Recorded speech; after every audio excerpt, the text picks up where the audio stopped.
શિવરાત્રિની આરતી ચાલતી હતી તો અચાનક જ અમે દૂધ લેવા આવેલા તો સાંભળ્યું કે અહીંયા આરતીનો મોટો અવાજ આવતો હતો તો અમે બંને અહીંયા આવી ગયા અને જોયું બહુ જ ભીડ હતી. અમને કશી ખબર હતી નહીં કે બ્રહ્માકુમારીમાં શું ભણાવવામાં આવે છે.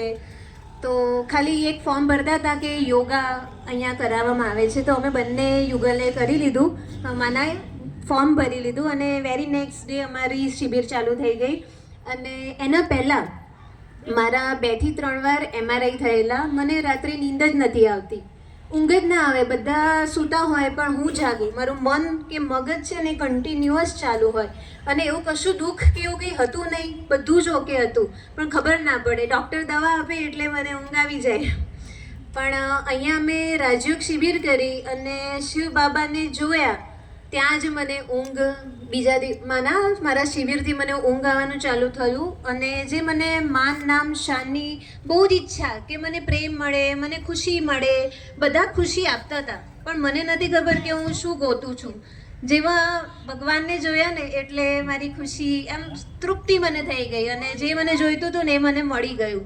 અને હવે કંઈ વાતનું એવું દુઃખ રહ્યું નથી. પાના થાવો પા લિયા એવી સિચ્યુએશન છે અને આગળ હવે સ્થિતિ બનાવવાની બાબા મહેર કરે. ઓમ શાંતિ. ખૂબ ખૂબ ધન્યવાદ વિશ્માબેન.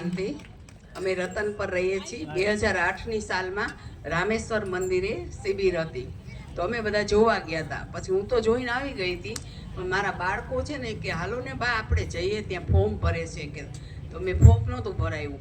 પછી છોકરાઓએ પરાણે ફોર્મ ભરાયું.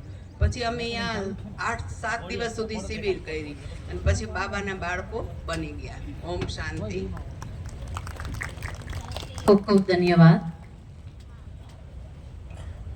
ત્યારબાદ ખાસ આપણા જે આમંત્રણ આપીને જે ખાસ સ્વીકાર કરીને આવ્યા છે તો તેવા એ મંચ પર વિરાજમાન આદરણીય ઓઝા સાહેબને હું વિનંતી કરીશ કે આજના પ્રસંગના નિમિત્તે તેમને આજના પોતાના મનના જે ભાવો રજૂ કરવા છે તો